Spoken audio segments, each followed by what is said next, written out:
Gurlapur cross ನಲ್ಲಿ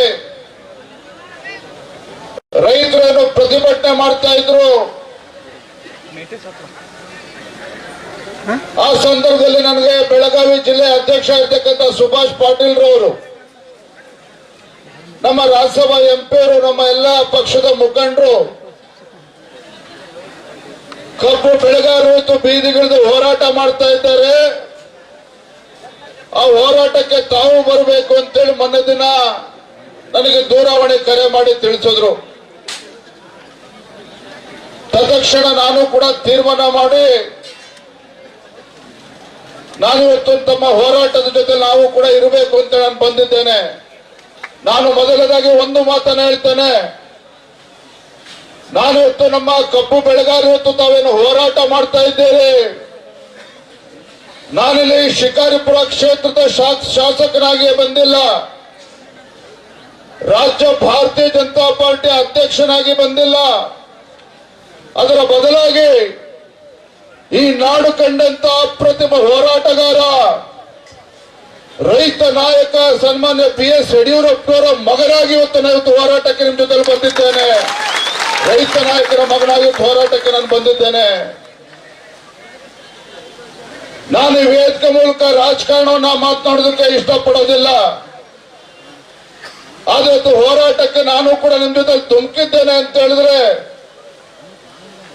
ಈ ನಾಡಿಗೆ 2 ತುತ್ತು ಅನ್ನವನ್ನ ಕೊಡ್ತಕ್ಕಂತ ರೈತರ ಪರವಾಗಿನ ಹೋರಾಟಕ್ಕೆ ಧುಮುಕಿದ್ದೇನೆ ವಿನಃ ಸಕ್ಕರೆ ಕಾರ್ಖಾನೆಗಳ ಮಾಲೀಕರ ಪರವಾಗಿ ವಕಾಲತ್ತು ವಹಿಸಿಕೊಂಡ ಇಲ್ಲಿ ಬಂದಿಲ್ಲ. ಸರ್ಕಾರಿ ಕಾರ್ಖಾನೆಗಳ ಮಾಲೀಕರ ಪರವಾಗಿನ ವಕಾಲತ್ತು ವಹಿಸಿಕೊಂಡ ಬಂದಿಲ್ಲ. ಈ ನಾಡಿಗೆ 2 ತುತ್ತು ಅನ್ನವನ್ನ ಕೊಡ್ತಕ್ಕಂತ ರೈತನ ಬೆನ್ನೆಲುಬಿಗೆ ನಿಲ್ತಕ್ಕಂಥದ್ದು ಈ ರಾಜ್ಯದ ಪ್ರತಿಯೊಂದು ರಾಜಕೀಯ ಪಕ್ಷದ ಆದ್ಯ ಕರ್ತವ್ಯ. ಕಳೆದ 6 ದಿನಗಳಿಂದ ಬೆಳಗಾವಿ, ಬಾಗಲಕೋಟೆ, ಬಿಜಾಪುರ 3 ಜಿಲ್ಲೆಗಳ ಕಬ್ಬು ಬೆಳೆಗಾರರು ಕಬ್ಬಿನ ಬೆಲೆ ನಿಗದಿ ಮಾಡಬೇಕು, ತಮ್ಮ ನ್ಯಾಯಯುತವಾಗಿರ್ತಕ್ಕಂಥ ಬೇಡಿಕೆಗೆ ನಾವು ಕೂಡ ಧ್ವನಿಗೂಡಿಸಬೇಕು ಅಂತ ಹೇಳಿ ನಾವಿವತ್ತು ಬಂದಿರತಕ್ಕಂಥದ್ದು.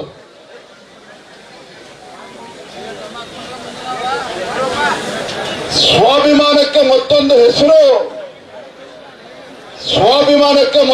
ಹೆಸರು ರೈತ. ರೈತನ ಸ್ವಾಭಿಮಾನಕ್ಕೆ ಧಕ್ಕೆ ಬಂದಾಗ ಯಾವುದೇ ರಾಜ್ಯ ಸರ್ಕಾರ ಇರ್ಬೋದು, ಎಷ್ಟೇ ಎತ್ತರ ಸ್ಥಾನದಲ್ಲಿರ್ಬೋದು, ಆ ರೈತನ ಕಣ್ಣಲ್ಲಿ ನೀರು ತರಿಸ್ತಕ್ಕಂಥ ಕೆಲಸವನ್ನ ಮಾಡಿದ್ರೆ ಆ ಭಗವಂತ ನಮಗೆ ಒಳ್ಳೇದು ಮಾಡೋದಕ್ಕೆ ಸಾಧ್ಯ ಇಲ್ಲ.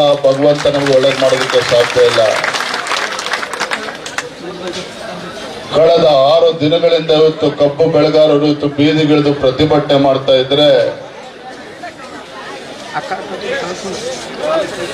ರಾಜ್ಯ ಸರ್ಕಾರ, ಮುಖ್ಯಮಂತ್ರಿಗಳಾಗ್ಲಿ, ಉಸ್ತುವಾರಿ ಸಚಿವರುಗಳಾಗ್ಲಿ, ಸಕ್ಕರೆ ಖಾತೆ ಸಚಿವರಾಗ್ಲಿ, ಇವ್ರು ಯಾರಿಗೂ ಕೂಡ ಇನ್ನೂ ಕೂಡ ಪುರ್ಸೋತ್ ಸಿಕ್ಕಿಲ್ಲ ನಿಮ್ಮ ಸಮಸ್ಯೆಯನ್ನ ಪರಿಹಾರ ಕೊಡಬೇಕು ಅಂತ ಚರ್ಚೆ ಮಾಡೋದಕ್ಕೆ. ಪೂಜಾರವರು ಮಾತನಾಡ್ತಾ ಹೇಳಿದ್ರು, ಹಿಂದೆ ಭಾರತೀಯ ಜನತಾ ಪಾರ್ಟಿ ಸರ್ಕಾರ ಇದ್ದಾಗ ಸನ್ಮಾನ್ಯ BS ಯಡಿಯೂರಪ್ಪನವರು ಮುಖ್ಯಮಂತ್ರಿಗಳು, ಇನ್ನೂ ಕೂಡ ಕ್ಯಾಬಿನೆಟ್ ಎಕ್ಸ್ಪೆನ್ಷನ್ ಕೂಡ ಆಗಿರಲಿಲ್ಲ. ಸುಭಾಷಣ ಸಂದರ್ಭದಲ್ಲಿ ದುರ್ಯೋಧನ ಅಯ್ಯೋಳವರು ಇಲ್ಲ ಇದ್ದಾರೆ, ಕ್ಯಾಬಿನೆಟ್ ಎಕ್ಸ್ಪೆನ್ಷನ್ ಕೂಡ ಆಗಿರಲಿಲ್ಲ. ಉತ್ತರ ಕರ್ನಾಟಕ ಭೀಕರ ಮಳೆಯಿಂದ ರೈತರು ಸಂಕಷ್ಟದಲ್ಲಿದ್ದರು. ರೈತರು ಬೆಳೆದಂತ ಬೆಳೆ ಸಂಪೂರ್ಣವಾಗಿ ನೀರಲ್ಲಿ ಮುಳುಗೋಗಿತ್ತು.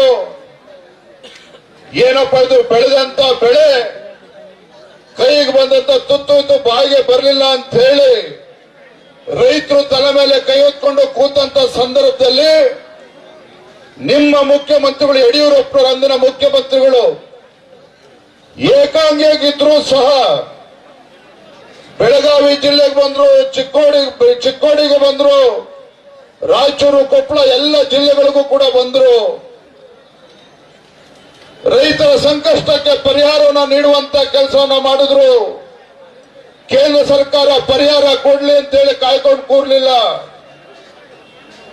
ಅತಿವೃಷ್ಟಿಯಿಂದ ಯಾವ ನಮ್ಮ ರೈತ ಬಡವ ತನ್ನ ಮನೆಯನ್ನ ಕಳೆದುಕೊಂಡಿದ್ದ, ಕೇಂದ್ರ ಸರ್ಕಾರದ NDRF ನಾರಲ್ಸ್ ಪ್ರಕಾರ ಬಡವ ತನ್ನ ಮನೆಯನ್ನ ಕಳೆದುಕೊಂಡಿದ್ದಾನೆ ಮಳೆಯಿಂದ ಅಂತ ಹೇಳಿದ್ರೆ ಕೇವಲ 1 ಲಕ್ಷ ರೂಪಾಯಿ ಪರಿಹಾರ ಇತ್ತು. ಏನ್ ಮಾಡಿದ್ರು ನಿಮ್ಮ ಯಡಿಯೂರಪ್ಪನವರು? 1 ಲಕ್ಷದಿಂದ ನನ್ನ ರೈತ ಬಡವ ಮನೆ ಕಟ್ಕೊಳ್ಳೋದಕ್ಕೆ ಸಾಧ್ಯ ಆಗೋದಿಲ್ಲ ಅಂತೇಳಿ ತತ್ಕ್ಷಣ ಅದೇ ಸ್ಪಾಟ್ ಅಲ್ಲಿ ಬೆಳಗಾವಿನಲ್ಲಿ ಇಟ್ಕೊಂಡು ಮನೆ ಕಳ್ಕೊಂಡಂತ ರೈತನಿಗೆ ಪರಿಹಾರ ಎಷ್ಟು ಕೊಟ್ರು? 5 ಲಕ್ಷ ರೂಪಾಯಿ ಘೋಷಣೆ ಮಾಡಿದ್ರು. 5 ಲಕ್ಷ ರೂಪಾಯಿ ಘೋಷಣೆ ಮಾಡಿದ್ರು. ಇದು ರೈತನ ಪರವಾಗಿ ಕಾಳಜಿ ಇರ್ತಕ್ಕಂಥ ಒಬ್ಬ ಮುಖ್ಯಮಂತ್ರಿ ಮಾಡ್ತಕ್ಕಂಥ ತೀರ್ಮಾನ. ರೈತರ ಪರವಾಗಿರ್ತಕ್ಕಂಥ ಯಾವುದೇ ಒಬ್ಬ ಜನನಾಯಕ ತೆಗೆದುಕೊಳ್ತಕ್ಕಂಥ ತೀರ್ಮಾನ. ಇಂಥ ತೀರ್ಮಾನಗಳು ಸನ್ಮಾನ್ಯ BS ಯಡಿಯೂರಪ್ಪನವರು ಮುಖ್ಯಮಂತ್ರಿಗಳಿದ್ದಾಗ ಮಾಡಿದ್ರು. ಆದ್ರೆ ಇವತ್ತು ಹೋರಾಟ ಶುರುವಾಗಿ 6 ದಿನಗಳಾದ್ರೂ ಸಹ ಇವತ್ತು ರಾಜ್ಯ ಸರ್ಕಾರ ನಮ್ಮ ರೈತರ ಕಬ್ಬು ಬೆಳೆಗಾರರ ಬೇಡಿಕೆಯನ್ನ ಕೇಳೋದಕ್ಕೂ ಕೂಡ ಬರೋದಿಲ್ಲ ಅಂತ ಹೇಳಿದ್ರೆ ಇಂಥ ಲಜ್ಜೆಗೆಟ್ಟ ಸರ್ಕಾರ ಈ ರಾಜ್ಯದ ರೈತರ ಪಾಲಿಗೆ ಬಡವರ ಪಾಲಿಗೆ ಬದುಕಿದ್ದು ಕೂಡ ಸತ್ತಂತೆ, ಬದುಕಿದ್ದು ಕೂಡ ಸತ್ತಂತೆ. ನಾನು ಇವತ್ತು ಬೆಳಗ್ಗೆ ನಿನ್ನೆ ಮಧ್ಯಾಹ್ನ ತೀರ್ಮಾನ ಮಾಡಿದೆ. ನಿನ್ನೆ ಮಧ್ಯಾಹ್ನ ತೀರ್ಮಾನ ಮಾಡಿ ನಂದು ಇವತ್ತು ಏನೇ ಕಾರ್ಯಕ್ರಮಗಳು ಇದ್ರೂ ಸಹ ಬೆಳಗಾವಿ, ಬಾಗಲಕೋಟೆ, ಚಿಕ್ಕೋಡಿ ಜಿಲ್ಲೆಯ ರೈತರು ಸಂಕಷ್ಟದಲ್ಲಿದ್ದಾಗ, ಕಬ್ಬು ಬೆಳೆಗಾರರು ಸಂಕಷ್ಟದಲ್ಲಿದ್ದಾಗ ಏನೇ ಕೆಲಸಗಳಿದ್ರು ಸಹ ಅದನ್ನು ಬದಿಗಿಟ್ಟು ಹೋಗ್ಬೇಕು ಅಂತ ನಾನು ಯೋಚನೆ ಮಾಡ್ತಾ ಇದ್ದೆ. ಅಷ್ಟೊತ್ತಿಗೆ ನಮ್ಮ ಸುಭಾಷ್ ಅಣ್ಣ ಫೋನ್ ಮಾಡಿದ್ರು. ಲಕ್ಕಪ್ಪ ಪಾಪ ರೈತ ವಿಷ ಕುಡಿದು ಆತ್ಮಹತ್ಯೆಗೆ ಪ್ರಯತ್ನ ಮಾಡಿದನ, ಆಸ್ಪತ್ರೆ ಕರ್ಕೊಂಡು ಹೋಗಿದ್ದಾರೆ ಅಂತ ಹೇಳಿ ತತ್ಕ್ಷಣ ತೀರ್ಮಾನ ಮಾಡಿದ್ದು ಬೆಳಗ್ಗೆ ನಾನು ಹೊರಟು ಬಂದಿದ್ದೇನೆ. ಬಂದು ಕಬ್ಬು ಬೆಳೆಗಾರರು ಹೋರಾಟದ ಮೊದಲ ಬಾರಿಗೆ ಏನ್ ಮಾಡ್ತಾ ಇರ್ತಕ್ಕಂಥದ್ದಲ್ಲ. ಮೊದಲ ಬಾರಿಗೆ ಕಬ್ಬು ಬೆಳೆಗಾರರು ಬೀದಿಗಿಳಿದು ಹೋರಾಟ ಮಾಡ್ತಾ ಇರುವಂತದ್ದಲ್ಲ. ಇದೇ ಸಿದ್ದರಾಮಯ್ಯನವರು ಹಿಂದೆ ರಾಜ್ಯದ ಮುಖ್ಯಮಂತ್ರಿಗಳಿದ್ದಾಗ ಬೆಳಗಾವಿನಲ್ಲಿ ಅಧಿವೇಶನ ನಡೀತಾ ಇದ್ದಾಗ ಕಬ್ಬು ಬೆಳೆಗಾರರು ಇವತ್ತು ವೈಜ್ಞಾನಿಕ ಬೆಲೆ ಸಿಗಬೇಕು ಅಂತೇಳಿ ಹೋರಾಟವನ್ನ ಮಾಡ್ತಾ ಇದ್ರು. ಏನಾಯ್ತು? 2014ರಲ್ಲಿ ಕಬ್ಬು ಬೆಳೆಗಾರರು ಹೋರಾಟ ಮಾಡ್ತಾ ಇದ್ದಾಗ ವಿಠ್ಠಲ್ ಅರಬಾವಿ ಕಬ್ಬು ಬೆಳೆಗಾರ ಆತ್ಮಹತ್ಯೆ ಮಾಡಿಕೊಂಡ, ತನ್ನ ಪ್ರಾಣವನ್ನ ಕಳೆದುಕೊಂಡ. ಯಡಿಯೂರಪ್ಪನವ್ರು ಕೈ ಕಟ್ಕೊಂಡು ಕೂರ್ಲಿಲ್ಲ. ಸದನದ ಒಳಗಡೆ ಸದನದ ಹೊರಗಡೆ ಗುಡುಗಿದ ಪರಿಣಾಮವಾಗಿ ಇದೇ ಸಿದ್ದರಾಮಯ್ಯನವರು ಅಂದಿನ ಮುಖ್ಯಮಂತ್ರಿಗಳು 150 ರೂಪಾಯಿ ಹೆಚ್ಚು ದರವನ್ನ ಕೊಡ್ತಕ್ಕಂಥ ತೀರ್ಮಾನ ಮಾಡುವಂತ ಅನಿವಾರ್ಯತೆ ಸೃಷ್ಟಿ ಆಯಿತು ಅವತ್ತು 2014ರಲ್ಲಿ. ನಾನಿವತ್ತು ರಾಜ್ಯ ಸರ್ಕಾರಕ್ಕೆ ಕೇಳಲಿಕ್ಕೆ ಇಚ್ಛೆ ಪಡ್ತೇನೆ. ನಾನಿವತ್ತು ರಾಜ್ಯದ ಅಧ್ಯಕ್ಷನಾಗಿ ಇಲ್ಲಿ ರಾಜಕಾರಣ ಮಾಡೋದಕ್ಕೆ ಬಂದಿಲ್ಲ. ಆದ್ರೆ ಇದು ಸಂಕಷ್ಟದಲ್ಲಿರ್ತಕ್ಕಂಥ ರೈತರ ಪರವಾಗಿ ಧ್ವನಿ ಎತ್ತುವಂಥದ್ದು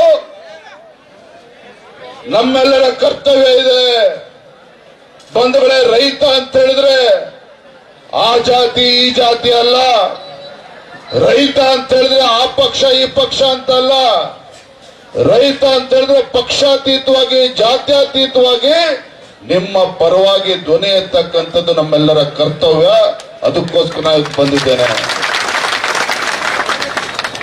ನಮ್ಮ ಮುಖಂಡರು ಮಾತನಾಡ್ತಾ ಇದ್ರು, FRP ಬಗ್ಗೆ ಮಾತನಾಡ್ತಾ ಇದ್ರು. ನಾನು ನಿಮಗೆ ಕೇಳಲಿಕ್ಕೆ ಇಷ್ಟಪಡ್ತೇನೆ, ಇಡೀ ದೇಶದಲ್ಲಿ ಒಂದೇ FRP ದರ ಇರುವಂತದ್ದು.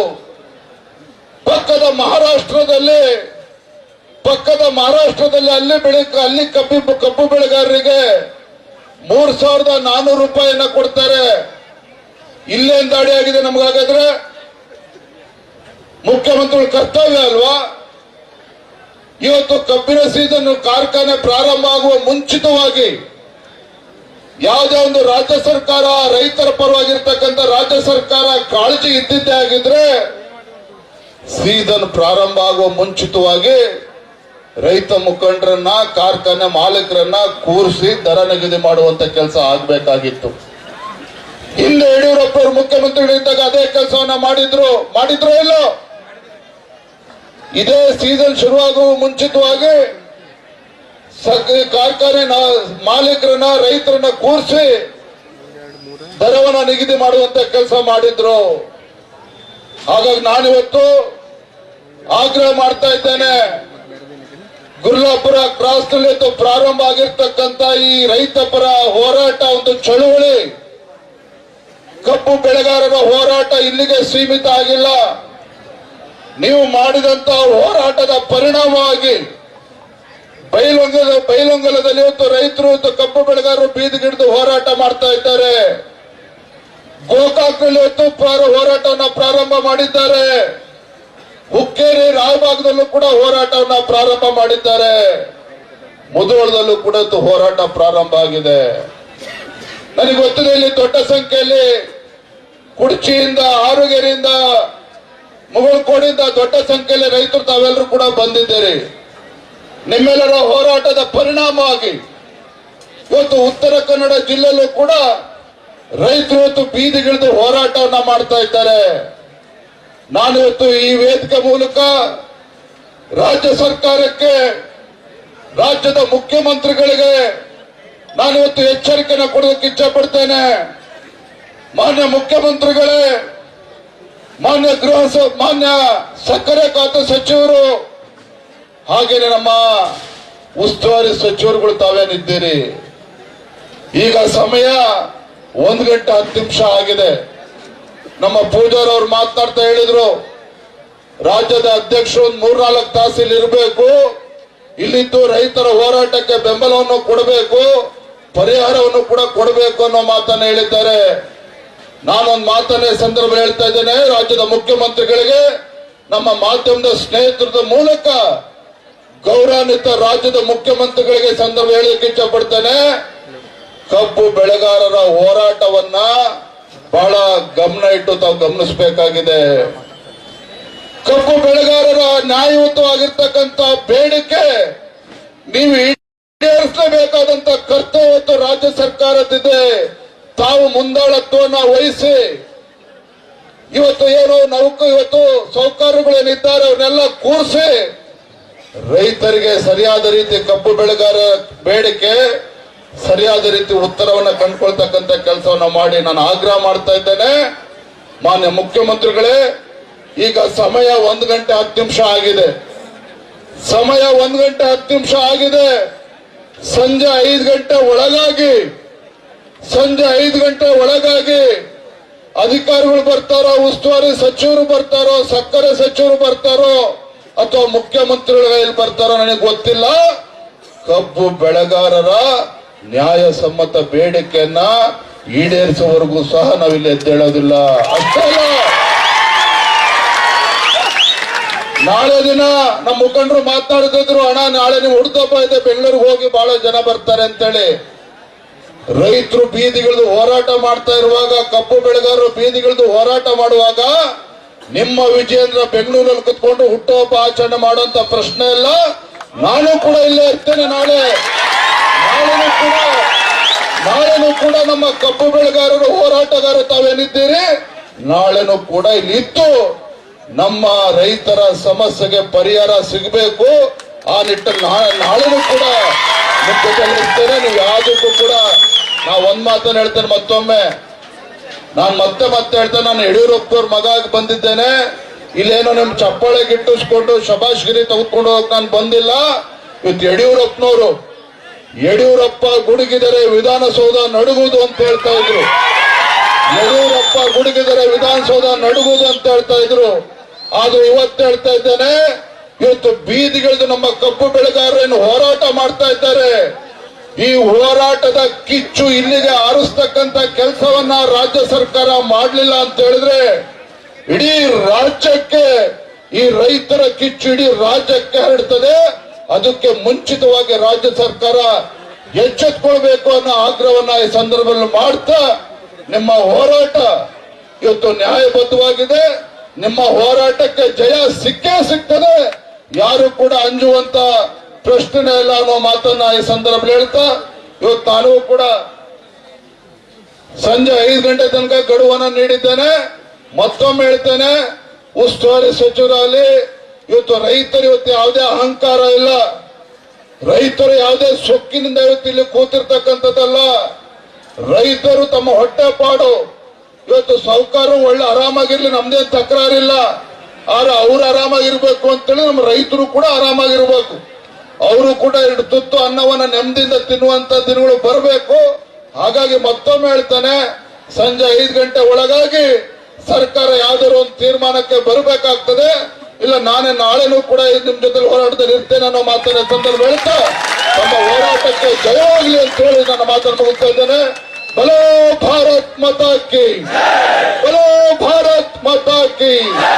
ರೈತ ಪರ ಹೋರಾಟಕ್ಕೆ, ರೈತ ಪರ ಹೋರಾಟಕ್ಕೆ, ಕಬ್ಬು ಬೆಳೆಗಾರರ ಹೋರಾಟಕ್ಕೆ, ಕಬ್ಬು ಬೆಳೆಗಾರರ ಹೋರಾಟಕ್ಕೆ. ನಮಸ್ಕಾರ. ಬಹಳ